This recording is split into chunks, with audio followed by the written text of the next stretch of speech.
Don't give him too much to read. Okay. I heard that Florence for that said over that when they with Colorado. One We don't want to do that. pastor said in all his years, I don't think I've ever seen any more said shit.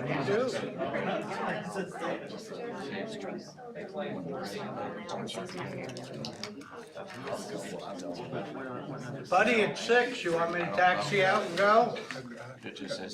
You're in charge of this here. All right, we're gonna go. Okay, I'm gonna call the Loudon County Commission workshop for Monday, November 21st, 2022 to order.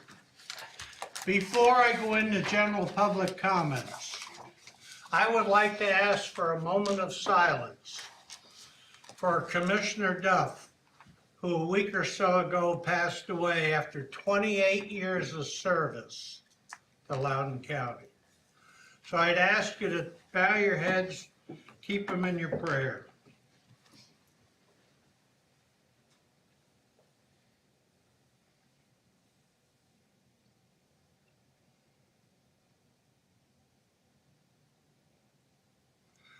Thank you. Rest in peace, Commissioner Duff. We got to watch from here. Mr. Chairman, Yes. I'd also like to add that this will be the first time in my political history I've not had the A-team sitting beside me. It's a little bit weird, I'll just be honest with you. A little bit strange, but appreciate you taking time on it. Okay. All right. Rich Leach, step to the podium. I've not done this before. I've got about 3.5 minutes of something I'd want to read. Is that all right? 3.5 minutes? You got the floor, brother. Have at it. All right, here we go. Good evening. My name is Richard Leach. I live in Loudon County's 5th District, Eastwood Subdivision. I'm the county coordinator for the Libertarian Party of Loudon County, and I'm here to express my support for a resolution to protect the medical freedom of Tennessee National Guardsmen. I'm also a 22-year member of the Tennessee Army National Guard with more than 30 years total service in the Army and more than 20 years service as a dual status federal technician at the Army Aviation Support Facility at McGee-Tyson Air National Guard Base. These various positions require me to be clear that my comments this evening are my personal positions. They're not meant to represent the positions of anyone else in the Army, the Tennessee Army National Guard, the Tennessee Military Department, my employer. As I said, I'm a dual status federal technician for the Tennessee Army National Guard. That makes me a federal civilian employee as well as a member or a military service member. Federal lawsuits filed to protect federal employees somewhat stalled the mandates for some civil service employees, but all Tennessee National Guardsmen were ordered to be vaccinated last year unless they submitted a waiver request based on either religious, conscientious, or health-related grounds. To my knowledge, no waivers have been approved by the Pentagon, and many service members' careers are in limbo as they await an answer. Any service member whose waiver request is denied must either receive the COVID treatment or accept being separated from the military. Indeed, many have chosen to leave the service at the end of their enlistment, and some officers have resigned their commissions rather than submit to what they consider an unnecessary experimental treatment for an illness they had very little risk of death or even serious illness from. Service members routinely receive vaccinations, especially before deployments. They overwhelmingly take these vaccines without complaint, but over the last 20 years, there have been a few mandated vaccines and drugs that have had serious side effects and questionable efficacy, especially those for anthrax and malaria prevention. Service members are paying more attention to what they are ordered to put into their bodies. My employment as a federal technician requires I remain qualified to serve in the National Guard to keep my job. When the Pentagon required all service members to be vaccinated, pending lawsuits by federal employees had no effect on me or the approximately 1,500 other technicians in Tennessee. I was vaccinated last year. To refuse vaccination meant risking both military retirement as well as my job and retirement as a federal employee. To date, I am aware of no requirement for service members to take a booster shot, but I am not aware of any official position on that matter. We now know that the treatment was ineffective at preventing COVID. We know it was ineffective at preventing the transmission of COVID. We know it was rushed to the field with little testing for safety or efficacy. And we know that there are real concerns about bad side effects from the treatment and that it will take years to know for sure how bad they are. And while I have served this country and the people of Tennessee without concern for what political party holds power in Washington, D.C. or Nashville, it's hard to see that there isn't a political dimension at play here. Again, I'm here today as a citizen of the 5th District of Loudon County and as a representative of the members of the Libertarian Party of Loudon County. I'm not here to represent the National Guard, the Army, or the federal government, any of its members or any of its members or employees. I gave you my biographical information only to add context to my personal position. I urge you to draft, support, and defend the Loudon County version of the resolution from Jefferson County protecting the medical freedom of the thousands of Tennessee Army and Air National Guardsmen and State Guard members.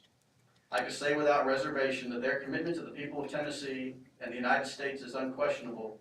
Please show your commitment to them by standing up for them in this matter, and thank you for your time this evening. Thank you, Mr. Lee. You said Excellent. Jefferson County has a copy of it? That's who did this. That's who's this one's here. And I'll tell you how it got here. I'm the district rep for District 7, and I represent Tellico Village that have a lot of retired military, a lot of people involved in the National Guard. One of my good constituents came to me. So where do you stand? Well, all through COVID, I've been an advanced EMT for years. I've always said, the vaccine decision is the one you make between you and your doctor. I'm not telling anybody they have to take a vaccine. So it'll be later on in the agenda, and hopefully it'll move on to December 5th for the commission meeting and a vote. Thank you. Richard Anklin.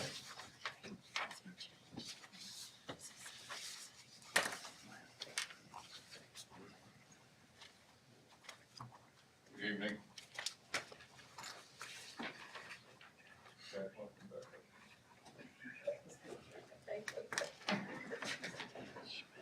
I got two questions, or two issues I'd like to talk about. Dan, I'm gonna have to violate your rule again. Which one? Last Thursday, in the Solid Waste Commission meeting, Oh, Republic, man. you didn't say that. Wasn't my rule. Republic wanted to have the commission approve a permit for the lateral expansion to the 67 acres. They put together a timeline back in September that said if we did this, by December, it would then be waiting a year while they do the hydrologic study on the expansion length. Henry asked the Republic representative, what was his drop dead date? Unless I'm mistaken, Henry, he never answered. He did. And the issue is one of, they have what's called air rights. The level plane of that site is 900 feet. The air rights take you up to 1109. Of the 41.7, almost 39, 40 and a half that are filled are at 1070. So they got another 39 feet they could go up if we ever ran out of the cell that they're currently filling, which is projected to be 2025. But that's not my issue. My issue is they're trying to ram this down our throat with an understanding that that landfill isn't subject to the Jackson Law. Now, what's the Jackson Law? The Jackson Law is a law that says if you have a municipal landfill and you want to laterally expand its footprint, in our case, from 41.7 to 53 to 67, and borrow a couple million cubic yards of dirt on the 120 acres next to it, that you need to go in front of the planning commission to give your neighbors or the neighbors of that particular site the opportunity to say, hey guys, what's going on over here? They put together this document that says, according to the rule, it doesn't apply. They don't want it to apply. However, the county did vote, as did almost every county in the state, to apply that Jackson Law. And in 2003, state asked for a reauthorization, I don't know what you do with this, with a resolution, but a restatement that law still applies in this county. We passed it back in 95, 519, 95. We didn't do anything with it in 2003. I'm requesting on behalf of the Solid Waste and Pat that you all think about, we should re-up that law. It's a very simple resolution, say, yes, we agree with it, and bring it forward, then we can have something to push back on the forward. We'll hear more about it as the months go on. The second thing I'd like to talk about is now that before I say what I'm gonna say, nothing I'm saying from this point forward is intended to be a slight or offensive to any one of you in this room. Sounds bad. Now that you've passed that and appropriated $500,000 for each of you, my concern is, do you have any procedures, rules, criteria, guidelines for each of you to dole out that money? It seems to me that you should at least discuss among yourselves what's the best way to control the doling out of that money, especially when you will be inundated. Henry, I talked to earlier this week, said, this phone's been ringing off the wall, and I'm sure all of you have the same problem. I'm not thinking that you don't know how to do it. I'm thinking that you might get hoodwinked by somebody who comes to you with a really good idea. It sounds great, but it's nothing but fraud. And you don't find out about it until long after we've doled out that money. Another way to think about it is, how will you distribute the money that you have that does the greatest good for the most people? We have some 55,000 people in the county. You are a commission of 10. How are you gonna represent parceling that money out to more than 10, 20, 30, 50, 100 people or organizations? There are some pretty good organizations in the county. And let's say that Chase has a idea of distributing, but it covers more than just Chase's location, and overlaps into one of your other locations. Can you commingle between you to support given to Chase? I would think that would be perfectly acceptable. My suggestion, you may not like this, even though we've contributed to other nonprofits in the past, there's one group in this county that, even with a procedure that allows them to mitigate their taxes, is the senior citizens. I was thinking about this today. Would it not be permissible for anyone over 65 who makes less than $30,000 a year, put some criteria in place, to rebate 20%, 15%, or 10% of their annual property tax bill? Now, why do I pick that number? If you got $1,000 tax bill at 20%, that's $200. If you got a $2,000 tax bill at 10%, it's the same $200. You're not changing the mix for somebody that's 65 with a slightly bigger house than somebody that doesn't have a bigger house. It's something to think about. I would like to see, we've taken care of the school personnel, we've taken care of the county personnel, we've taken care of you with raises and bonuses and whatnot. How about a small rebate to the over 65 people on property taxes, whether it's last year or next year? And the final thing I'll say on this, no matter what you do with how you're gonna distribute the money, are you going to publish either on the website or in this meeting a running total by district, by commissioner, on who was awarded what. I think in the true form of transparency, I'd like to see that up on the website, so anybody can see it. And they don't have to come to this meeting to sit here and wait for a piece of paper to be handed out. My thoughts. I'd appreciate your consideration. Thank you. Thank you, Richard. You're welcome.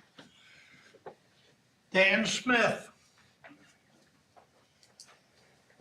Good evening. My name's Dan Smith. I tell you a little bit about myself, like Mr. Leach's intro. So I live in Greenback. My wife is Melissa Smith, formerly Melissa Jenkins of Loudon. I'm a veteran of the Marine Corps, third generation veteran. I have a defense contracting business in Maryville. Work in 22 countries. Worked very diligently over the last 15 years building the company. The reason I'm here this evening is because I own 24 acres in the boundary of Lenore City and Loudon County. And I submitted for annexation to the city. I understand, Van, you have a problem with that. I don't know if do you recall last time you and I had a conversation? I don't. 1997 at Wilford's. So that's the last time you and I spoke. You got a lot better memory than I do. You're a lucky man. Yeah, ponytail back then, so. But I'm here to understand your opposition. I'm told it is a legal annexation. And so I would simply desire to understand your position better. I do believe it's a legal annexation, and I would appreciate any support on that. That's all I have. Thank you. Thank you. Okay, Susan Gingrich.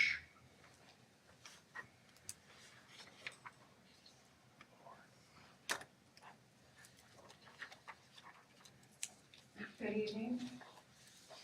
My name is Susan Gingrich from Tellico Village. I am not representing Tellico Village itself, but speaking as a concerned villager and a Loudon County taxpayer. You may have noticed that politicians aren't well respected nowadays, and neither are many office holders. Many act more like tyrants than public servants. I'm here tonight and speaking in support of one county representative who values her role to serve all citizens of Loudon County and works harder than any county official I know, Pat Hunter. She didn't ask me to do this. She probably wishes I didn't. I moved here in July of 2015 after a long career primarily working in government or with government in many capacities. I proudly call myself a recovering bureaucrat, but I was also a proud public servant. The experience and skills I learned in government led to many promotions in diverse areas, including my last job working for the governor, and prepared me for success later in life. For example, success in starting a research fund for an incurable cat disease, raising over $1 million from small donors, resulting in some cats now cured of that disease. After many years of preclusion by civil service status or other private industry circumstances, I was finally free politically. My primary goal for moving here was to contribute in some way to county government, not as a politician, but as a citizen volunteer. I started attending county meetings. My first commission meeting was somewhat of a shock. I was used to certain formality in government meetings, not commissioners vaping, mayors chewing tobacco and spitting in a cup, commissioners loudly opening up snacks and eating them, texting each other, and other diversions, especially when the public was addressing them. I heard about very serious problems, definitely needing solutions, and I heard the public, like Richard tonight, offering what sounded like reasonable solutions for consideration. I also started making out-of-the-box suggestions for consideration. It didn't take too long to realize that transparency in county government doesn't exist, and elected officials only listen to each other and the people they liked or agreed with.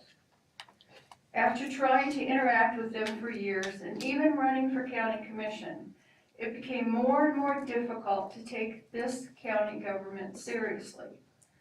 I am a serious person, not a backstabber, and I have no time for games and some of you practicing the politics of personal destruction. As I shared at the last meeting of the Cross County Patriots, dumb people can run for office and dumb people can get elected. They are dumb because they've forgotten whom they work for, and they stopped listening to the public a long time ago. Some of them are getting pay raises, and some of them, I think, owe the taxpayer money back for the jobs they've been doing. One current county commissioner, whom I believe is the biggest problem and gossip in the county, told a villager at an open meeting years ago that there was no law that said he had to listen to the public. Some commissioners follow this commissioner like he is the fount of all knowledge, ignoring and discounting their own constituents' intelligence and governmental knowledge. Unfortunately, commission voted for his budget, and more people are becoming aware of the impending high property tax increase in 2023. This commissioner can be smart as a fox though, and if he plays his cards as he usually does, when the tax vote occurs, he will procure enough votes saying yes so he can vote no, looking like the genuine conservative he and no one on commission that passed that budget currently is. He is very good at getting others to do his dirty work too. The decisions on spending the COVID-related dollars weren't very smart either. When people hear about the $500,000 in federal tax dollars each commissioner will have to spend, the term slush fund comes to mind. One last thing, since Pat isn't here, I'll ask instead. There is a rumor, probably started by Commissioner Shaver, that he wants to be on the Public Records Commission, and that you may nominate him, Mr. Mayor. In the best interest of the citizens of Loudon County and the records themselves, please do not place someone who has already interfered greatly with the process and expressed no genuine interest in preserving the records. Something of great value to the citizens and the history of Loudon County. You have a lot to be proud of here. I'm still learning about Loudon County. I want to visit the museum. You know, we're all proud of where we come from in our heritage. Now, speaking of records, there may be a few with his name on them that he wished would be destroyed. But I would hope that you, Mayor Bradshaw, and Commission would look a little further and fill any vacancy with someone truly interested who will dedicate the time needed to contribute to this very important project. As I understand legally, only one commissioner is required to be on the Public Records Commission. Why not give someone in the public an opportunity? Thank you. Thank you. Okay, that concludes the public comments. Susan Husky.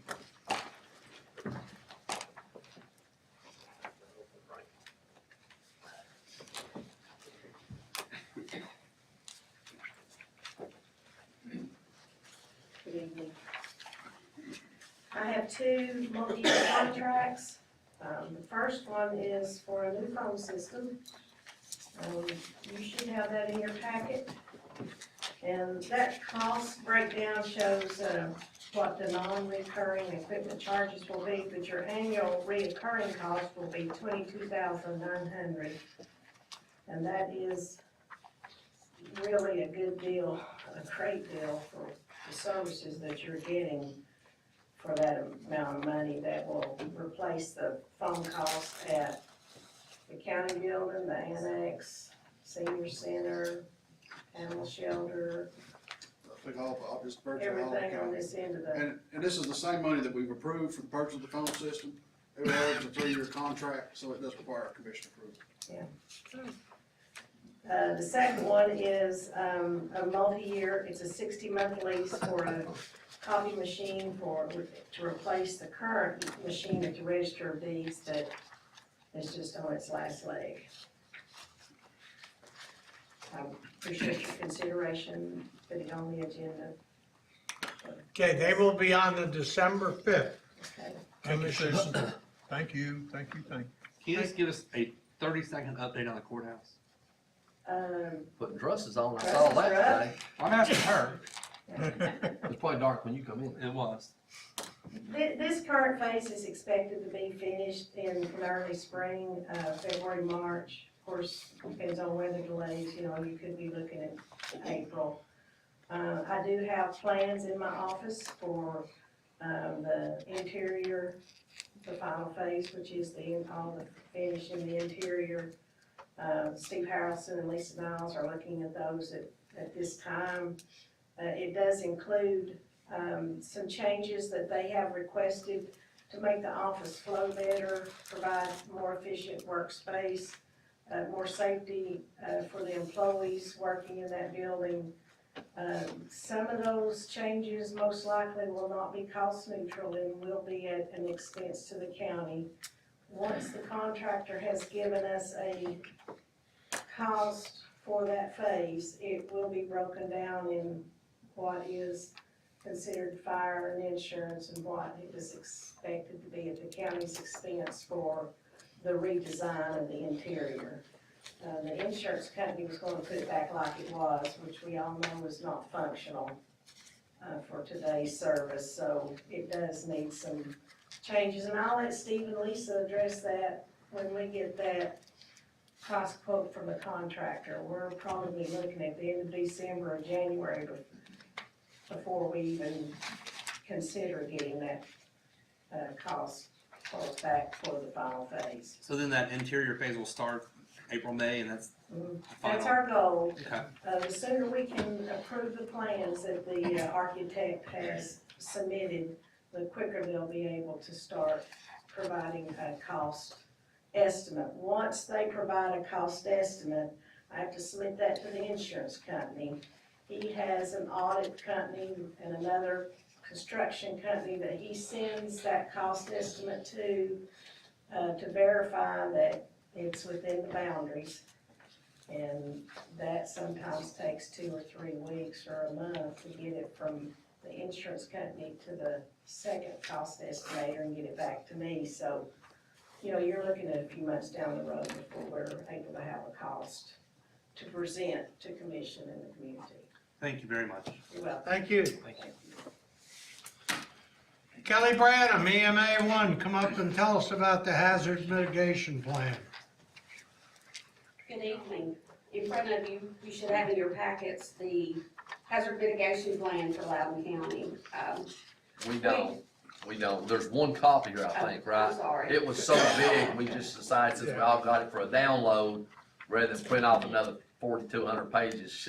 She brought us one if anybody needed it or hadn't seen it. Plus you Right. made some changes. Yes, I made 4 changes, just some statistical data that needed to be changed, nothing major. But we are part of the Emergency Management Performance Grant with the state of Tennessee, which means we receive funding from the state. And this is one of the requirements, is that we have a hazard mitigation plan. So I have brought this to you for your approval and a resolution to adopt the plan. Okay, and it's not obligating us to anything that we haven't already done in the past. No, it's not. This will open the door for more grant funding, but it does not obligate us to anything. How often does this have to be done? We will update it every 4 years. Yep. Thank you. Any other questions? Kelly, that'll be on the December 5th Thank you, commission meeting for approval. thank you. Mayor Bradshaw. Thank you, Mr. Chairman. A under mine is a request for several employees down here at the annex. For the last, I don't know how long, they've been bringing their own ice in, stopping, buying bags of ice to come in. You know, I think it's a small token for our employees if we can get them an ice machine where they don't have to drag ice in here every day they work. Passed through budget, had a 3-1 record. Any questions on that one? What was the vote? 3-1. Somebody wanted to stand out a little tonight, I don't know. First time for everything, right? That'll be on December 5th. Thank you, sir. And B is the Public Records Commission vacancies. We are required to have a commissioner on it. Commissioner Tinker was our previous representative, of Public Records Commission. We do need a commissioner to take his spot. Gladly take the volunteer if anybody wanted to. I think Mr. Shaver's a great historian, has more civil war artifacts than anybody I know in this county, And a bridge. and a bridge apparently too. So, You willing to take the seat? Absolutely. Okay, that'd be my recommendation for December 5th. C, on our county office building is the only building in this, that Loudon County owns that doesn't have a push button on it. I would request, it's a shade under 5,000. So we put a push button on. Most employees use the back entrance anyway, but especially during early voting, you see people sometimes struggle to get in. I think this would be, just make us easier access to get in. We are ADA compliant, this would make it easier. I would ask that be placed as well. The 2023 Loudon County Commission meeting dates, those are there for review, as well as the government holidays, the D&E, those are pretty self-explanatory, we do those every year. The one about the commission meeting, it would be a request when we start to publish it, we're gonna move commission budget committee meetings to 3 o'clock. It's that way we're not rushing in, trying to fly in down here on 2 wheels. That'll go, that's not necessary for this calendar, but it will go in the newspaper advertisement for next year. And Dr. Heather O'Brien, of course, she's retired now. She owns the Little City Animal Clinic on Broadway. She does our spays and neuters at the animal shelter. And so actually our animal shelter is a fully licensed small animal clinic. We're licensed that way through the state of Tennessee. The different drugs we have that we use for surgeries and other services we provide, we are required to have a veterinarian sign off on those to keep our licensure. And so her vet license is $888 to renew. I think it would pay off in the long run for the county if we were to pay her for that renewal. She will then be the veterinarian that is assigned to the licensure for the animal shelter. so she's fully retired except for this function? I think so. And other than that, just sometime for leaving, just a reminder for you to talk about the commission workshop for December if we do it or not. We may very well have a budget committee meeting in December. That's just depending on what comes up. Tracy does. Yeah. All up to you. That's all I have, Mr. Chairman. Thank you very much. Thank you. Those items will be on the December 5th commission meeting. All right, next up is my item that deals with the National Guard resolution that Mr. Leach spoke on very well a few minutes ago. Toya came from one of my constituents. I know out in Nashville, the AG is talking about mandatory vaccines. And hopefully, December 5th, we can do our own vote on the resolution and send it on to Nashville. Whatever you do on vaccines is between you and your doctor.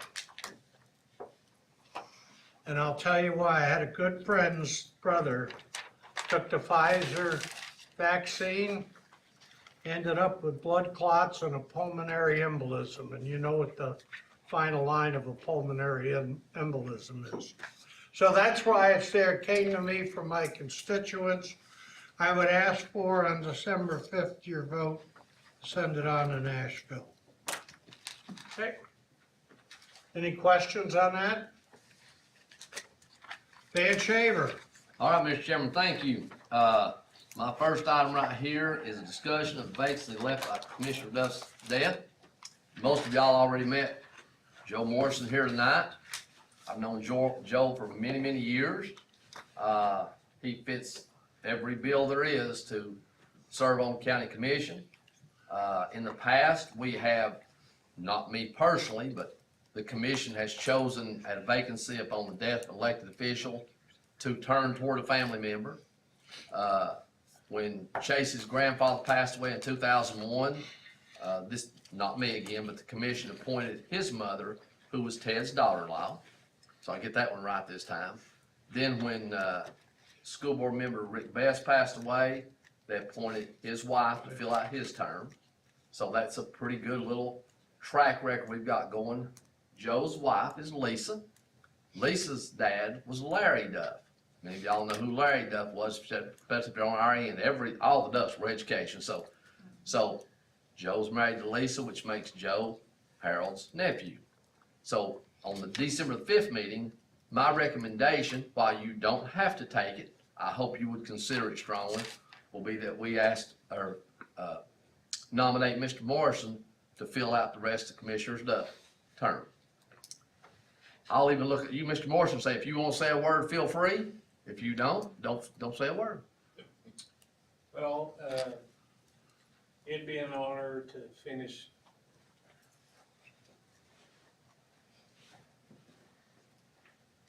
It would be an honor to finish out Mr. Duff's term. I've known him a long time, and we have very similar values. Thank you, Joe. Thank you. Just ask for that to be on the agenda for December 5th, Mr. Chairman. Okay, it'll be on for December 5th. Right, well, to finish out, Yeah. till the next election, which will be in August 2024. 2024, that's right. That's right. I was gonna correct that. All right, Mr. Chairman, my second item will be on the annexation question. And Mr. Smith, before you get gone from here tonight, I'll put you on my little packs. What we've got is Monday week ago, Lenore City took the first vote on an annexation on Highway 70. If you have your papers, I passed out to you right there. The highlighted parcel is the parcel that they have voted to annex. The bottom of the highlighted parcel is Highway 70. If you see where it says Eaton Forest, right there beside Eaton Forest at 157, that's Wampler's. I'm just trying to get everybody kind of oriented as to where we're talking about. That's Wampler's meat packing plant right there. So if you look at the top of the page, you'll see that the highlighted blue property adjoins parcel 118. Parcel 118 is in the city. It is in the Lenore City urban growth boundary. It's in fact the development called Bell West. It's already a whole lot of dirt been moved there. It's kind of sad to see what it is. But anyhow, neither here nor there. Under TCA, Public Chapter 1101, a city can annex outside of the UGB under certain conditions. And if you'll look, I should have went the other way. If you'll look at page 3, there are your 3 conditions that must be met for a city to annex outside the UGB. I've underlined number 1. It's got to be contiguous. It has to be the same owner as has already been annexed by the municipality. Now, as of today, that's not the case. I don't know if it's changed since I checked earlier today in the property assessor's office, but you don't own Bell West, the adjoining property. No, I joined Bell West. but Right. I don't own Bell West. Right. So that's the state law. Then if you go back to page 2, in 2003, under an entirely different administration, Lenore City annexed 170-something parcels all the way out 321. They essentially just went out and took them all. And there was a great outcry from the citizens at that time. And ultimately, the county had to file a lawsuit against the city to stop that. We negotiated, went back and forth, negotiated, and got it down to where everybody was partially happy and everybody's partially unhappy about what happened. But what we wound up with was a court-approved interlocal agreement, which you can see on page 2. Both the county and the city adopted this interlocal agreement. And we all remember how important local agreements are. I've been told many times how important local agreements are. You can read through. Now, I did cut the very end off. It was just a signature page, and I didn't want to make an extra page just for that. You can see what number 5 says. Any property parcel requesting annexation by Lenore City, which is located outside the urban growth plan boundaries, referenced above, shall be by written request to be approved first by the county commission then secondarily approved by Lenore City Council in order to be annexed. So, Mr. Smith, this has got nothing to do with you or anything. This is a matter of state law and an interlocal agreement have both been breached on this one. I don't know what the answer is. I think the first answer is that our mayor needs to send their mayor a letter and say, hey, we've got a little issue right here. If he wants to get legal help with that, that's fine and dandy too. My bigger concern is if we let this start to happen, the whole 5th district will be in the city limits before it's said and done. And we know what they do once they get a piece of property. We've all witnessed that very clearly as far as what the development is. So that's what the issue is at this point. What the answer is, I don't know. So has this not been, I see the 2003 on here, has this not been updated or changed since then? Is there another copy of? The interlocal agreement? Yeah. No, it was adopted in '05. This is what we've had all this time? Mhm. No new changes or amendments or anything? Not that I'm aware of. Okay. So, It had to go through planning commission too, right? not counties, it went through the city the planning city. commission, Went yes. through city planning and they didn't. I see assume it did. Now, I don't know that, but nearly everything that comes out that way is usually comes by a planning commission recommendation. it. So they didn't have a problem with annexing? I guess Because it went not. on to the city council, correct? City council had it, yes. Okay, I don't know how it got there. City council, I know they voted on it. okay. Has there been times in the past where it seems that they kind of skipped over this? This is the first. It's always been presented to county commission. They never annexed outside the UGB. It's separate back when this happened that caused us to be Now, drafted. that was all in UGB. Oh, okay. There was no, this is the first time I've ever known either. Now, understand, all these, the interlocal agreement, no. The state law, PC 1101 applies to Loudon, Greenback, Philadelphia, it applies to everybody. It says, here's the procedure if you want to annex outside your UGB. There is a process. But, this is, as far as I know, this is the first time we've ever seen step out. If you look at your map again, the highlighted blue map is 111, 110, and 109.01 are not in the city and not in the UGB.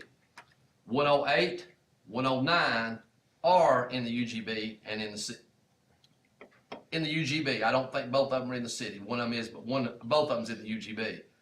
On the left, of course, is 112. It's not in the UGB or in the city. Up above, like I said before, the 118 and the 108 are in the UGB and are in the city. So like I said, I think right now, I'm gonna take the benefit of the doubt. Maybe they didn't realize it was outside the UGB. I think my communication with City Hall, they probably should have known, but maybe we just have to assume they didn't. So I'll ask for right now just merely a communication to say, hey, y'all realize you're in violation of our interlocal agreement and PC 1101. I don't know what else you do. You want that letter from the mayor? That's what I'm thinking. That's what, in 2005, all the communications were between Matt Brooksher and George Miller. That's where the communications were. Now, there were a lot of lawyers involved in that interlocal agreement. You had Harvey Sproul, you had Rex Dell was actually our attorney that took it to jail, took it to court at that time. And then on the city side, you had Terry Van and you had Shannon Littleton that were working that side. So there was a lot of lawyers involved in the 2005 interlocal agreement. But the public chapter 1101, that's just state law. Mr. Smith, has there been any pushback from any of your neighbors surrounding property? No, no pushback. I did go to the city planning commission meeting. They had no problem with it. It did go through 2 hearings with city council. Is the property just bare? Is there any structures on the property currently? It's vacant, bare. Yes, sir. And I'm not here to penalize Mr. Smith, or I don't imagine any of his neighbors know what's happened. I know they were all very unhappy about what's going on behind them there at the Bell West development. I heard a lot from them. And I don't know if they know about this. It's not really so much about whether he's heard complaints. We have 2 legal documents here that this is in violation of. While you're up, let me hand you one of these so I'm Have a gonna miss you. disadvantage. Let you get going. I'll get the top So of if them and we tell them agree to approve the annexation, it can be annexed, right? It has to come to us before city council. Well, no, under PCA it can't. I mean, You PC gotta eleven ask oh one, it still Bob. can't. It still can't. What's Bob say I've about already met this? with Bob, and that's what Bob says. I mean, that's what we were kind of waiting to yet see if it was gonna be, if Bell was buying him or he was buying Bell, because if they meet that, then they meet the state law. Okay, But without number item, whatever it is, you're still outside public chapter 1101. And maybe I ought to say, in 2000, all this crazy public chapter 1101 was passed. There used to be all these fights, never ending lawsuits and fights between counties and cities. Cities were always trying to take more land, counties were always trying to stop them, because most times cities didn't want it. So the state legislature came up with a great idea in the late 90s. They said, we're gonna set this thing up, it's called a urban growth boundary. And every city in the state of Tennessee had to choose where their urban growth boundary was gonna be. And for the life of public chapter 1101, no one could ever annex outside the UGB. And that was kind of the whole purpose of it. Oh my goodness, what fights there were back during this one. But it was finally passed and adopted in Loudon County and everywhere else. And every city, all 4 cities have their UGBs based on what they felt like their growth direction would be. So that's where it all came from. Personally, I think 1101 all been sunset a long time ago, but that's way out of my. so this property 118, if they were to purchase 111, then it could be annexed, correct? If 118 owned 111, they meet public chapter 1101. Okay, It hasn't met our interlocal agreement yet. okay. Like I say, you've got 2 different branches right here. Now, whether or not if it came to here, if it went through the process and came to this county commission, I have no idea if it would pass, not a clue. Right. My first thought, of course, what I haven't done yet is to inform the folks along Highway 70 that Lenore City is looking to annex this. Have no idea what the plans for it are or anything like that, but we know what we've seen happen to everything else that Lenore City has annexed in. Why do you not want to stay in the county? Well, just to be candid, as I said earlier, my wife and I spent the better part of 15, 17 years building a business. I've worked very hard. I feel this is an asset for my wife and I, and that the restrictions that the county has greatly restricts the uses of that asset. So it's not a conservation issue for me. My wife and I put 150 acres in a land conservancy last year over by you, as a matter of fact, Mr. Satterfield. So it would never be developed. It's not that at all. It's the position and the posture that I'm not comfortable with my local government telling me what I can and can't do with what I've worked hard to earn. And so I have no plans. We've owned it for, like I say, 17 years. We've not done anything with it. I have no plans to, at this point in time, to do anything with it. But I know as it sits in the county, the value of it has diminished greatly.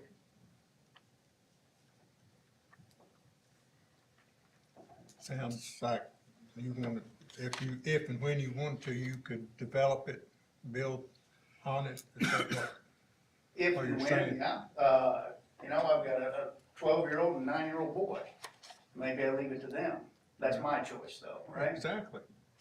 So when my government tells me what I cannot do, I find that offensive. Unless you all want to pay my property taxes, then giddy up. It'll be a lot higher in the city. I'm fine with that. County's not injured, still paying county taxes. And no claim. The issue as I see it is, if we were to approve this, we'd be in violation. Absolutely. But we don't have any approval. Right now, we're out of the whole loop. The city just did it. So what's his solution? I don't know. Like I He's said, come to us with a what do you problem. do when you Yeah. have a local government that just could care less about what the regulations and the laws are? I don't know what you do about something like that. Like I said, my first request is that the mayor, if he wants to get Bob to help him write a letter of some kind, just to go through all the legal, I can tell you, if we ultimately go to court with it, we have to have all of our legal lines covered. And the first step would be for us to communicate with them, say, we realize maybe there's been an error here, we'd like you to reconsider this thing, or let's make it all fit everything. But under PCA, Public Chapter 1101, it's not legal. Under our interlocal agreement, it's not legal. and we all kind of know what precedent is. We know what happens when something happens and it goes, and then it comes up again and say, well, you did it once, we can't stop it this time. So I'm just concerned about what happens kind of in the heart of highway, or Eaton's Crossroads on Highway 70. As you can see, it's a very long, a lot of acres, but it's a long, narrow lot. But under Lenore City regulations, they can have it rezoned to put 24 units per acre on it. I mean, that's their So maximum is your density. problem what the city does, or is your problem the statute? Because it Say sounds that like again. your biggest problem is what the city will allow or won't allow. Well, that's secondary to this, absolutely. Yeah, I mean, I have grave concerns about what the city has done all over our district, my district. Again, my property, you understand that, I right? understand that, but, And you say consistency, correct? okay, Can I smoke in this building? I don't know. No, I sat here, can I vape in this building? Yeah, we have no vaping policy. There is no vaping policy in this building. Mm-mm. Okay. I find that odd. Well, we're not talking about smoking, that's not the problem. the No, but problem you is want whether to- we're in if you want to violation. administrate rules and regulations consistently. This is the only government building I've ever been in that allows vaping. And it has been brought to the attention of. Now, if it's not a rule, so be it. It's not. That'd be the government telling you what to do, right? My question is, with this document, it seems pretty cut and dry that Lenore City should have just approached the county with this before this went on. Yeah, of course, I had nothing to do with the Lenore City government. I just went for an annexation. It's been very educational, I appreciate it. I just wanna make sure I understand your position, because it sounds like your position leans more towards an issue with Lenore City, which, that's fine, I understand what you're saying. I'm not happy about 118 myself. It does nothing to enhance my property. They're putting what, 600 homes in there? That's what they're saying. I'm confident you weren't like the rest of your neighbors. I don't think anybody was tickled with that one. No, and that's not my plan at all. I have no such plan. I just want to improve the value of an asset, either for my boys or my wife and I. That's it. Well, I'll get with Mayor Akins, and I'll get with Bob Bowman as well, see what the hangups, and we'll bring several things to the table, including resolutions. And let Commissioner Oakley decide. That's all you can do if we sign. That's my request right There's now. gotta be Sure. something out there, you can't just build the brick wall up, but that's Well, I mean, why he gets paid. the whole PC 1101 was to address this very thing. The whole reason for it was to set the boundaries where the cities could go. The state of Tennessee did that. We didn't do it. And I'm sure the city is about to fill up most of their UGB, especially out on the 321 corridor. So how do you get beyond state law and interlocal agreement?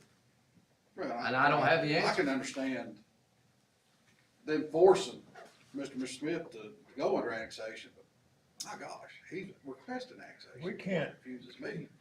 But it's not in the UGB as allowed by PCA. Yeah, I mean, I that's- trust our planning commission. I just think there's something out there that somebody got mixed up somehow. I don't know what's missing or something. Well, I think that would be the Yeah. point for Something's up. mayor to mayor to have a Something's not adding conversation up. and just let us know. So as it stands, just so I understand, this property could never be annexed, is what you're saying? No. Under the current statutes, is that correct? What I just gave you, the two documents I just gave you, under state law, the same owner, one property already in, then that property could be brought in. Under the interlocal agreement, it would be if it came to this body and this body approved it. Now, I don't know how you get beyond the state law, and I can't address that. But that's your only three options under state law, it's have to meet each of these three laws. I don't know for sure if the sewer comes up that far or not, do you? I've been told it does, yes. I knew you stopped down Bud Halls, but I didn't know if they ever brought it farther up the Sewer, valley. water, and gas, I've been told. Alright. So, I think the mayors have to work that out, because if we were to vote on December 5th, we'd be in violation. well, we got nothing to vote on. That's true. We have nothing to vote on. Okay. I'll start working on it. Thank you. All right, Mr. Chairman, my next one is a storage facility. And this is, I'm gonna ask Harrelson to come on up. Steve approached me and other commissioners some months ago now, I guess it was, about the idea of buying an old, fallen down, grungy, old, no-count building in the middle of downtown Loudon. And I told him before we even talked about it, I said, I'm not buying no old beat-up buildings in the middle of downtown Loudon. We don't need the liability for it. I just come and see it, just come and see it, just come and see it. I went and saw it. It's a nice building, let me tell you right now. It's the old, BB&T Bank building right on the corner there at the fountain. So what we've been talking about doing is building a storage facility behind the county commission office. This is not the election office. This is a separate building that was gonna be 3,600 square feet. Estimated cost $600,000. Now, I think that's way high. That's just for on the backside of the parking lot. That's correct. Not the election building. It's coming. We need to see dirt moving on it tomorrow. This is just a 3,600 square foot one behind the county commission, or the county office building. So Steve and I went down and looked at it one day with total skepticism. There is no way. And I went in, and I'm telling you, I went in the attic, we went in the upstairs, downstairs, the middle stairs, we went all the way through that building. And that is a nice building for 10,000 square feet of space. The storage facility behind the county building is gonna be 3,600 square feet for maybe $600,000. They're just guessing at what it was. I think that's a really high estimate. Just knock 100 off if it's $500,000. Now, Chase, you may help me with this one. I think right now for the downtown bank building, they're asking $420. They're asking $420,000 for 10,000 square feet. Now, there is some of that we can't use. It's two buildings. It's the bank building and an old city building right beside that's got a whole attic upstairs. It's a scary place, but it's a lot of fun to look at. But this main bank building down here, it would hold all the storage records we need to put in for a really, really long time. Steve? Well, my goal is, and Susan Husky just updated us on the courthouse construction. As y'all seen, the roof trusses are going up. We met today and looked over the interior plans to try to keep that process moving along. So when we get to that point, we can go ahead and start construction on the inside. So in preparation for going back to the courthouse one day, it was my idea to look for some storage space adjacent to the courthouse to give us access to our inactive files. We have a lot of inactive files that we have to keep as part of circuit court, and we are presently storing it in some lease space on the same block as the building that we're discussing now. But the owner of the building owns that whole block, Rhonda Blue. We're leasing space from her right now. The county, it's my understanding, I guess we're still using the insurance money to pay for the lease for that property, but eventually they're gonna sell it or we're gonna lose access to that. So just trying to look for some space downtown that might be available.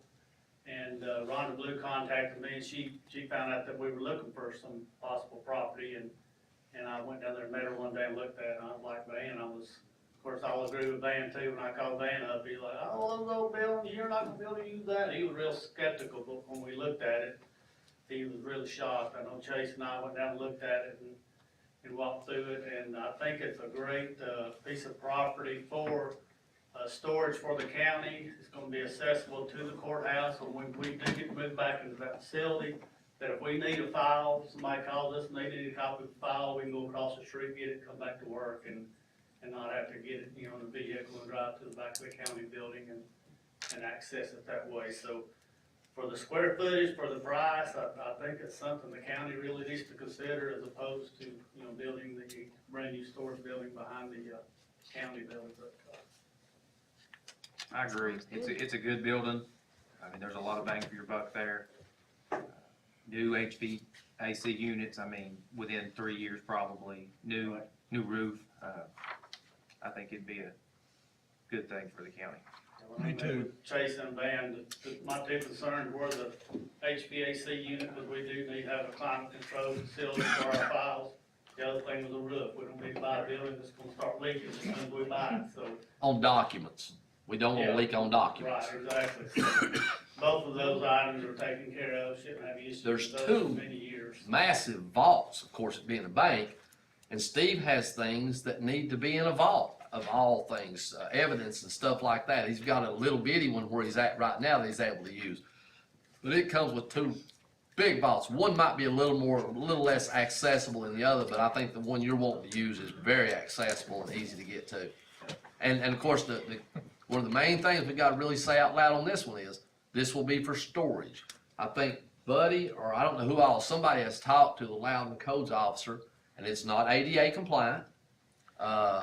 So we can't put people in there, we can't house offices there, but man, we can sure put a lot of records in there Well, with our Our goal was storage. Absolutely. That's what you Absolutely. were building, storage. And to move the rolling cabinets he's got right now, all you gotta do is bring them out here and walk them down 100 feet, and they're back in the same building. I think the county owning it will be good for the aesthetics too, because we're not gonna let the building get run down. Be able to do a few things on the outside. Fantastic building. It's a beautiful Be able to building. look at the house. Like I said, it's got a steel deck on the main part. I mean, for the roof up here, it's nice. I'm sold. Moving right along. Moving right. Well, there's a other part of that. If everybody thinks we're gonna want to do this, and that we're gonna vote on December the 5th to give the mayor authority to negotiate to get the best possible price he can get, then we probably need to tell Josh Biden to stop work on what he's been doing behind the building. Now, we'll have to pay him for the work he's done. That's the architect that's doing this other stuff. But at some point, if everybody thinks we're on board with this, Buddy needs to contact them and say, okay, hold up, we're going a different direction. So if everybody thinks that's what, the sooner we say stop on the other one, maybe save a few dollars. What do you think, Bud? I find one thing too is to keep in mind is, although the library addition is not squashed, it's still gonna happen, but we won't know exactly what we need until we get in that building. Right. And like I said, if there's no major objections, I can call it tomorrow and we vote on it on the 5th. Just save us some money. I think everybody's talking good with that. Yeah, I made the recommendation we not proceed on either one of the projects, so if we do this and see money-wise, how much money we're gonna have Right. left to finish that out. If we can do more, or if we have to do less, one of the two. Mr. Chairman, I move on. I would say my opinion is, Thank you, Buddy, see Steve. what you can negotiate on the building and come back on the 5th. Moving right along, Commissioner Okay. Van. All right, my very last one is, coming off the situation we just recently had, leaving personalities' names out of it. I had talked to Mike Campbell here some weeks ago about whether or not we had a formal agreement between the cities and the county property assessor's office to do the city appraisals. Of course, it's always been done that way and never been an issue, but then we get a letter saying, I'm just not gonna pay mine this year.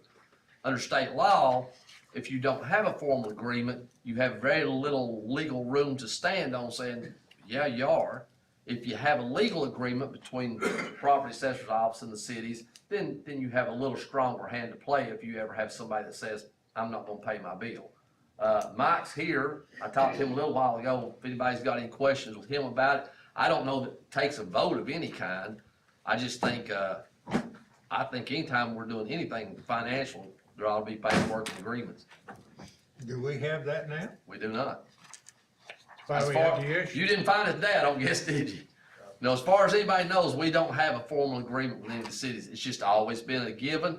And of course, it has to come from one place. They can't go hire somebody else to do it because they all have to fit together. But like I said, up until April this year, it's never been an issue, but Get a deposit too. So if you have an agreement, how do you enforce it? well, legally, you would have a stronger leg to stand on. State law says without a formal agreement, you have nothing. With a formal agreement, you can, if you, worst case scenario, you go to court and say, right here, they signed, they'd do it, so pay your bill. That's the only thing you get out of that is just a stronger legal position. I don't know why they wouldn't do it unless they want to do their own, if that's a possibility. Put an agreement together. Just need to- Ask Mike if he'll work on, look, see what other cities and counties do and proceed with it. He's got 4 years to get it done, because we don't do reappraisal, except you're really in year after year, but the bill doesn't go out for another 4 years, right? Yeah, 2026. That's all I got, Mr. Chairman. Okay. Adam Waller. So, this past term, we had a commission who just didn't want to come to any workshops. And, you know, we had some great discussions here. We learned people's thoughts, talked to the public about it. So I don't know the solution, but if we have some kind of attendance requirement, if you don't meet a threshold, you would lose your, benefits or your pay would be reduced. I don't know the answer, but it's something I think we should talk about a little bit. Let's just peel the Band-Aid right off. Let me be the one to do it. This will be called the Hurley Rule, okay?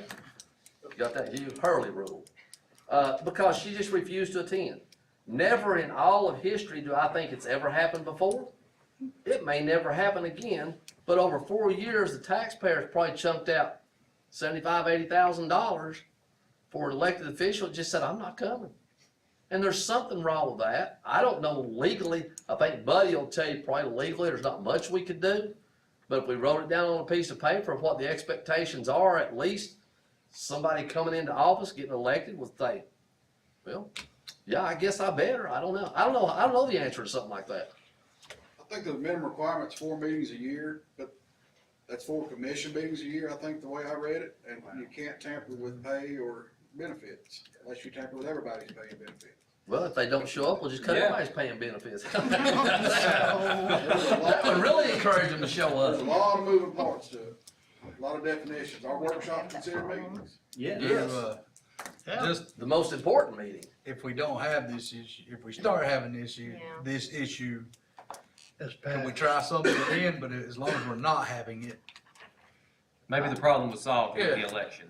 I think part of that problem was Thank you, William. absolutely solved with the election, Mr. Jenkins. I think he took care of a lot of that.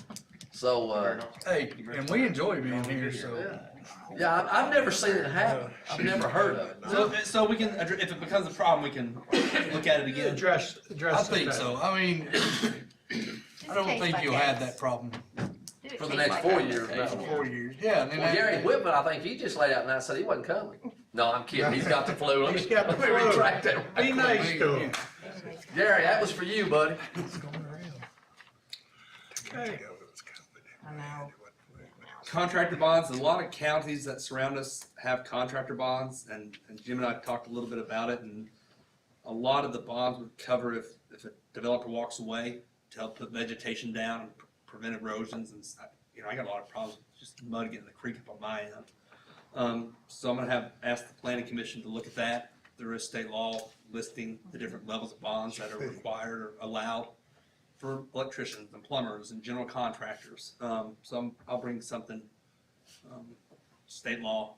But all this will be a recommendation to them. To the planning commission. To ask them to look into it. Yeah. And it just wouldn't be right if we didn't talk about, the UGB some more, with Public Chapter 1101. So if there's 2 pieces, zoning and plat approval. For zoning, if there's something in the UGB but not in the city looks at it, does the city vote on it? Like Zoning? plats and stuff? No zoning. Yes, and send it to. And then it comes to us. So the city votes on a rezone in the UGB, but not in the city. Then it comes to our planning commission and us. And we have the final say on that rezone in the UGB. But for a subdivision plat, the county in the UGB, not in the city, the county planning commission never looks at it, never sees it. Jim Jenkins sees it and says, yep, UGB goes straight to the city. So the county has no say on it, even though it's in the county. And I don't agree with that. Well, add this part, it's supposed to, even though it's in the UGB, it's still supposed to comply with county regulations. Correct. But where we've had the problem is, with the breakdown in communication, it hasn't always happened that way.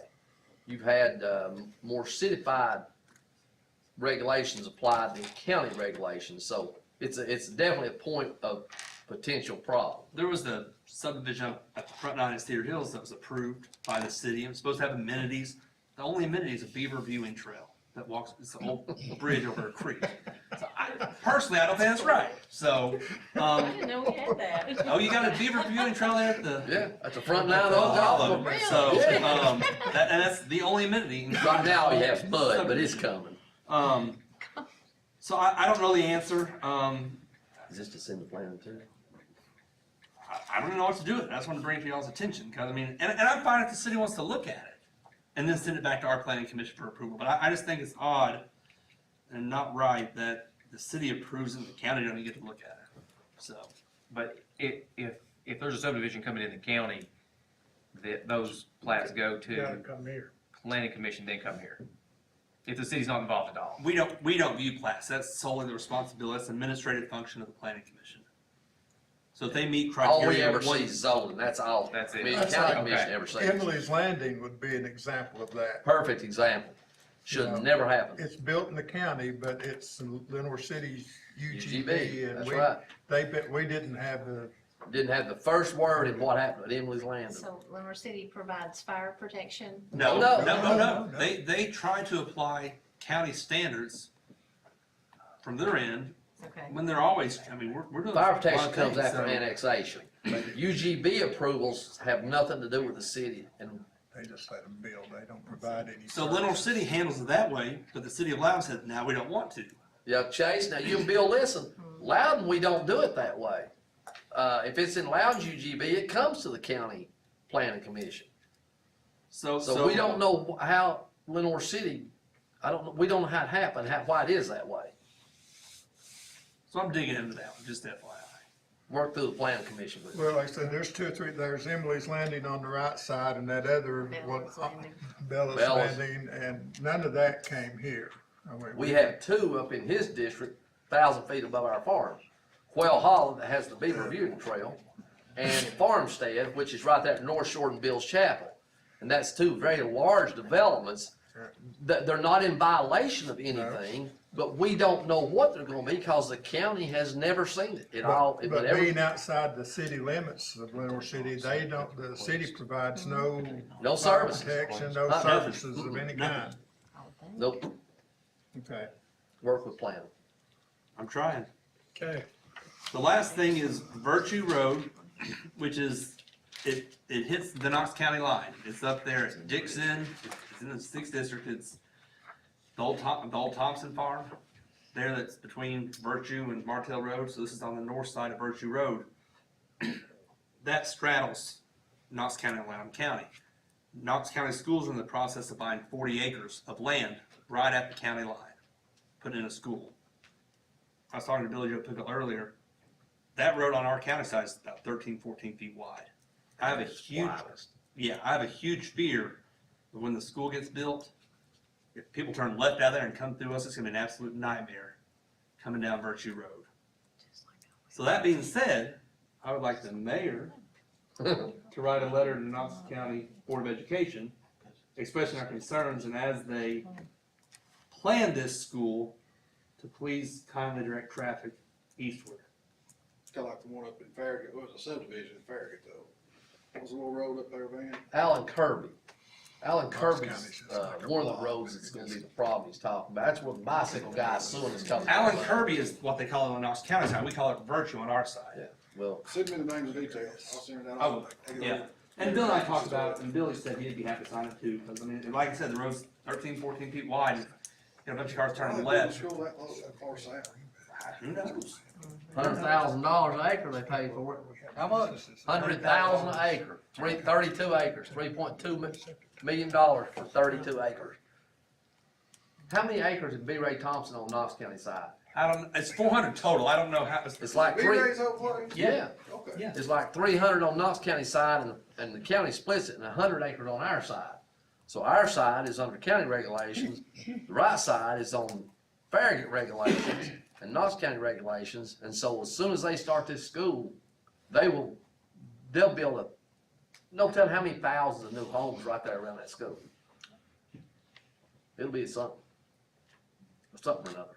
So I'll get you that info for you to. They bring all that traffic out North Shore off Knox side. That's real big things. Oh, yeah, yeah. They're just Give me that closing in on us, crushing us.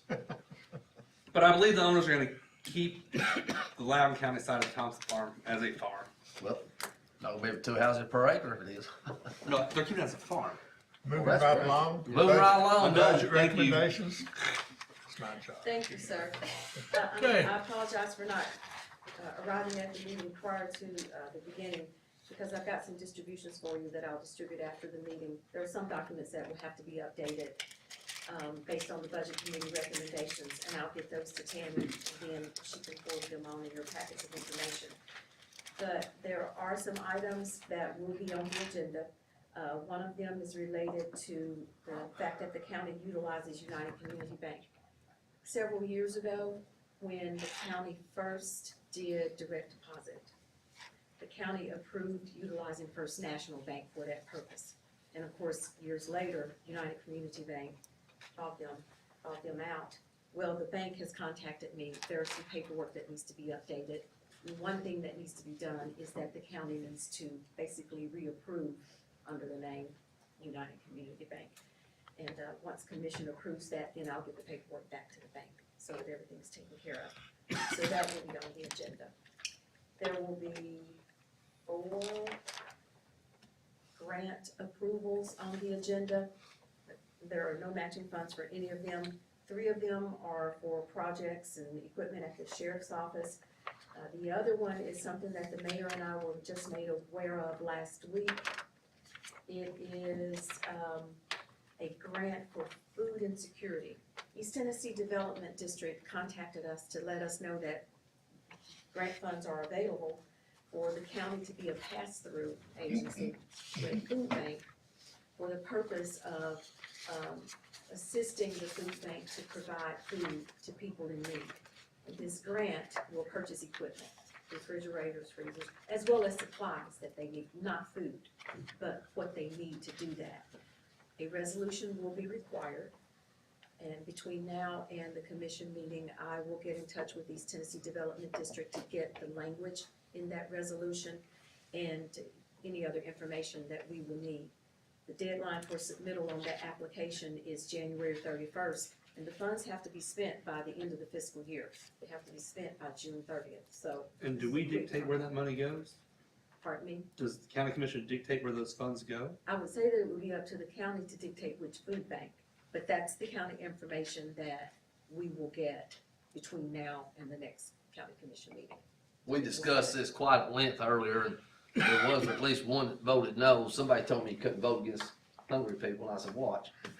But it wasn't about the hungry people, it's about a lot of I'm still missing some stuff. I may yet vote for it on December 5th, but Tracy has said they're gonna try to get a little more information on who can get this money and how it's gonna come through and that sort of stuff. Just still a lot of missing stuff. What's the amount? 86. It was up to like $300,000 or $400,000. It was up to an amount. And see, it's things like that that we need to know. I've got a lot of questions on it.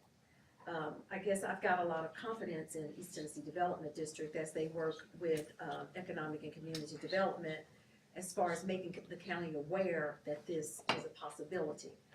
But since we got it, I think we received the email on Thursday, I wanted to take it to the budget committee to see if commission was even interested in it before I started pursuing a lot of information and seeing what we needed to do. But deadline for grant submittal is the end of January, so it's requiring that we, get on track. So, I'll do my best to get the information and then report it back to commission at the next. This is not for food. This is for equipment to enable whoever is providing the food to do it and do it better, whether it be freezers, refrigerators, storage units, whatever, or food trucks. So it's meant to help those agencies get the food to the people. I've got a call into Mecca as well. Jerry had already left the office. It may not be very well known yet, because usually if something like this comes along, the phone starts blowing up. So, of course, Mecca's our biggest, one of our biggest suppliers, as well as our Meals on Wheels provider. And it can only be used for equipment, not food or anything? Not food. There were some limitations on what it could be used on. Does it They have to could be buy a spent on food a truck if Loudon they County wanted to, basis, and do you take think? out and It deliver sounds like food. it's county by county, so I would say yes. We have a list. I don't see a problem. Like I said, it goes to the agency. We don't have anything to do other than Mecca, Mid-East pass Community through. Action Agency. Oh, that I know. That's good. I didn't know the acronym. Well, I think they're kinda tied in Are they? with Nick, I think they kinda work together. so. Okay. Moving right along. I know good salmon, I've never heard. What else, Tracy? Except for in Saudi What- Arabia. What are you What trying to else, say, Tracy? Bill? What are you trying to say? What He's else, had a long Tracy? drive home. They done shut the bridge now. Let me see, hang on. He can go back way. The county. He gonna stay all night with you. I can go Let's through see, core there rent. was some property that sold from Center 75. Now, this is the property that commission approved the sale of back in June. Not what Mr. Qualls was here discussing at our last workshop, our commission meeting. But, the property has sold, and of course, after all expenses are paid, then whatever's left is split between the county and the city of Loudon, 60%, 40%, based on, our level of participation in building the park. The budget committee has, I have nothing in front of me. The budget committee has made the recommendation that the county's portion of that is transferred to general capital projects. I'm looking to tell you how much it is because I don't remember. Can you remember? 240 something thousand, I think. Is it that much? Yeah. 240, 217, In the 200 and something thousands I didn't bring category. mine out front. 221. 221. So I'll have to prepare the spreadsheet for, and resolution for general capital projects, to include this, as well as the purchase of the ice machine for the annex that the mayor spoke about earlier. Budget committee is recommending that that come from general capital projects as well. At the last meeting, several resolutions related to ARPA were approved. One of them was $700,000 to Loudon County Fire Rescue for the construction of their building. The budget committee is recommending an additional resolution. Don't know if I need to write it as an amendment to that first resolution or not, but this is on how those funds will be distributed. And their recommendation is that it be distributed 1/3 at a time, with that first third, 33%, being made available to Loudon County Fire Rescue after they have a fully executed contract in place. And then we'll go forward from there. So there will be a resolution in your packet of information for that purpose. At the last meeting, you also approved funding to task for a water line project. And it was added to the agenda, so you didn't have a resolution in front of you. It doesn't require your approval, but I wanted you to have a copy of the resolution, so I'll distribute this after the meeting as well. And then there will be amendments in several different funds. Just before you move, just Yes, a sir. note, to fund that water pump and water line, to fill up that brand new water tank, which will service a huge part of Loudon County, is where my $500,000 went. To come up to be able to put that in, to furnish water that was, upgrade the water system for the county. So, no slush fund there. Sorry, I just, Oh, no, that's fine. Can we talk about this? Well said.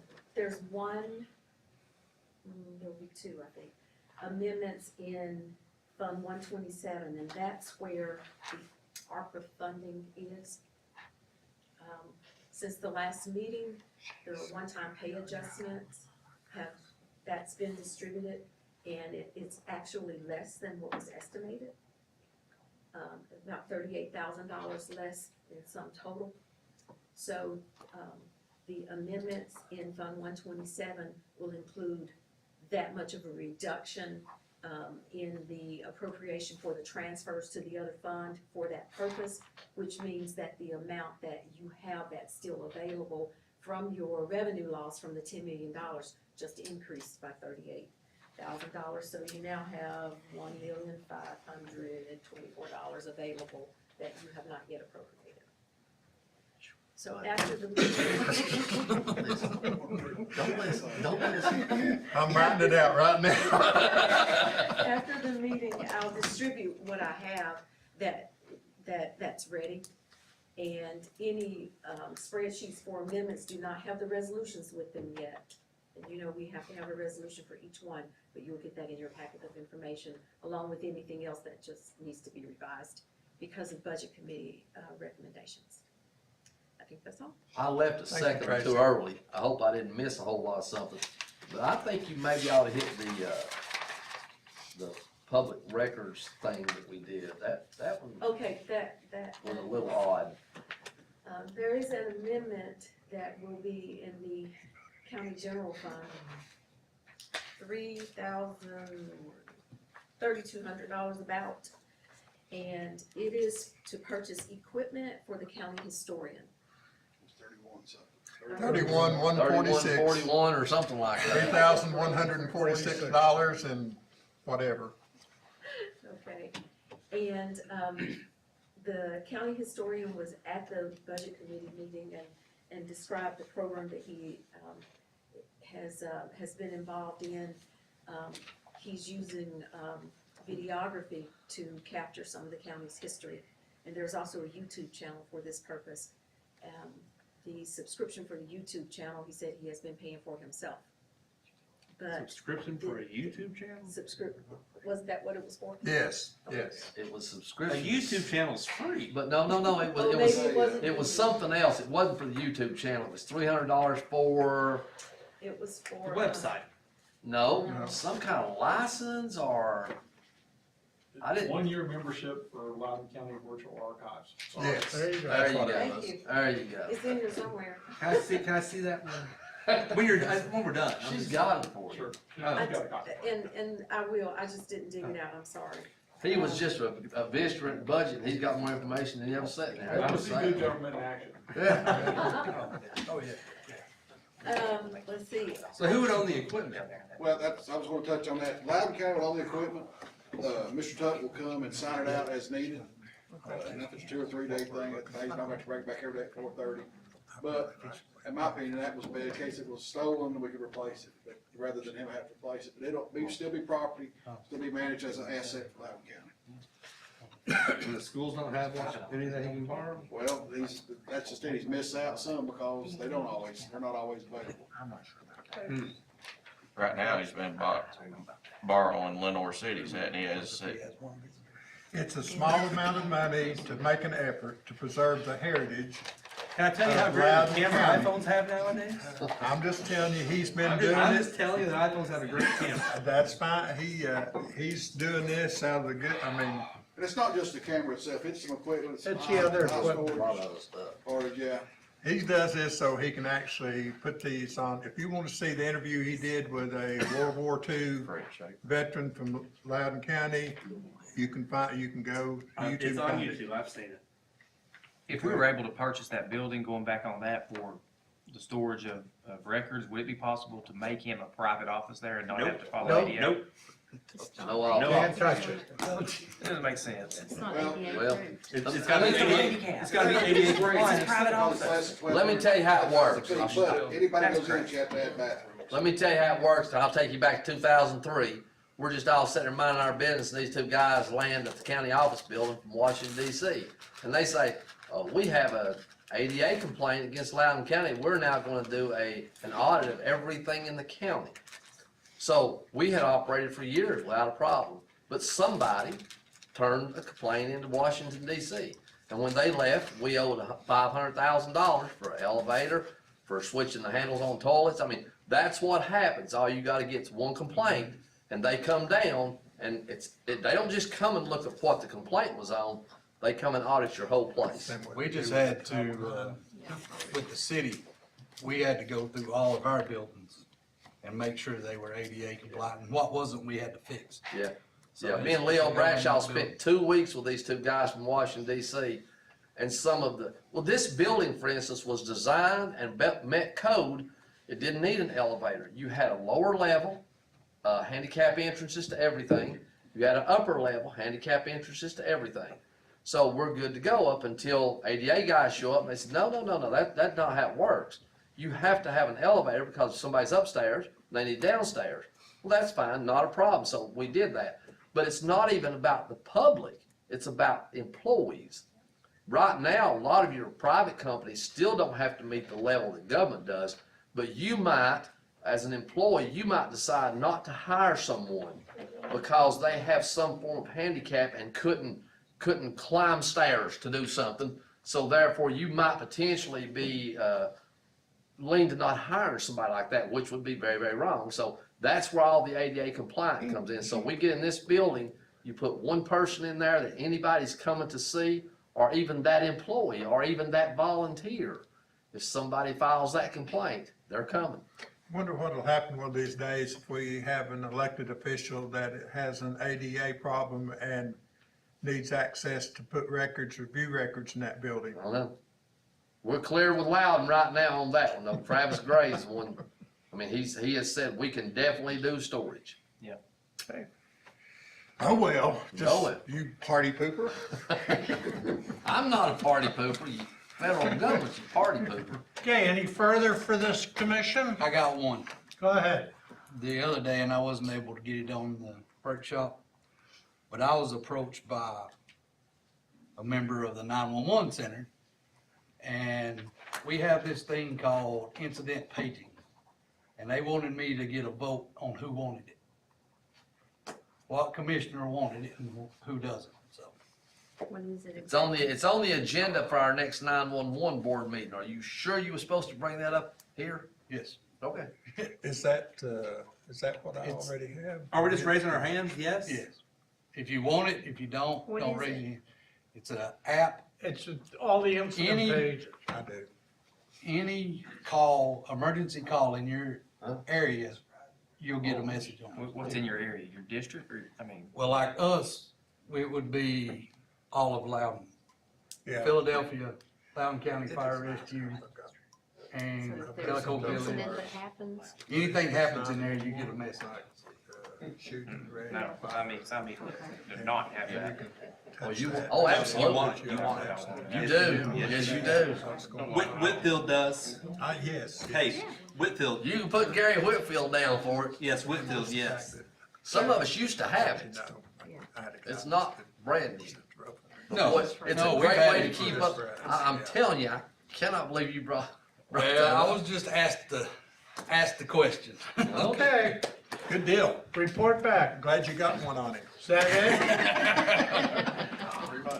Motion to adjourn. it? Anything else? Can't make a motion. oh wait. Okay, Oh, gee. Real quick. Oh, yeah. we'll consider, Meeting. December meeting. Oh, yeah, that too. The December meeting, are we gonna do that, Commissioner? Or Mr. Chairman, the I'm fifth sorry. one, we're gonna do the 19th, We're not gonna do the no, workshop. As of now, we have a tentative scheduled budget committee meeting. and that's it. And if there's nothing real pressing, we may not meet in January, is that right? Fair enough. Go ahead. No, you're right on. Myself, Mayor Birchfield, and Jim Brooks from Planning Commission, we went to Telco Plains today. We have some interest in a Mennonite community moving to either Greenback or Philadelphia. And so it's gonna take a little bit of a tweaking, I guess, or on our regulations and everything. Welcome them, told them we'd love to have them inside of Loudon County. And so, that's just, and we're still, it's not anything's gonna happen real quick, but we are in the process, so hopefully that'll happen. Horse and buggy, that movement. That fits in Greenback, baby. Incredibly nice folk, incredibly It nice. does. That's all, Mr. Chairman, thank you. All right, before we leave, No peanut allergies, anybody has peanut allergies? You do. But I just want that fudge. If it's the fudge, I can have that. All right. I'm Make good sure with that that. swells up, falls out. Thank you. He makes some we good peanut butter leave- fudge. I want to wish everybody here a pleasant and enjoyable Thanksgiving with your family and your loved ones. And thanks for all you do on the commission. Make a note for all those brave turkeys that have sacrificed their lives. I'm gonna kill one Thursday. You gonna do one My Thursday? part of one I am. Ball game's over. You get an app, you also get a text. Bill Gein. Bill Gein.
thing, you want to have I didn't know. I'm not going anywhere.